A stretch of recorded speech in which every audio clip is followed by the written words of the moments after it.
আসসালামু আলাইকুম রহমতুল্লাহি ওবরাকাতুহু। আমি মমিনা খাতুন চলে আসলাম মোমোস কিচেন থেকে। তো আজ আপনাদের সাথে শেয়ার করব ভ্যানিলা চকলেট স্পঞ্জ কেকের ডেকোরেশন ভিডিও। তো প্রথমে আমি চকলেট স্পঞ্জ তৈরি করে নিয়েছি, ওটার মধ্যে সুগার সিরাপ এবং চকলেট গানাশ দিয়েছি, সেটা আমি লাইভে দেখিয়েছি। সেটা হচ্ছে 3টা ভাগে ভাগ করেছি একটা কেককে, আর কেক আমি বেক করেছি 9 ইঞ্চির মোল্ডে 4টা ডিম দিয়ে।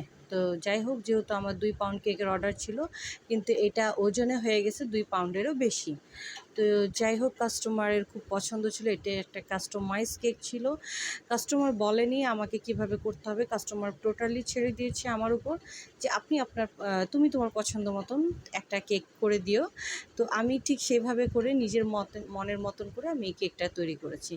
তো একটা ছবি তৈরি করে, মানে ছবিটা নিয়েছিলাম, যেহেতু কাস্টমারের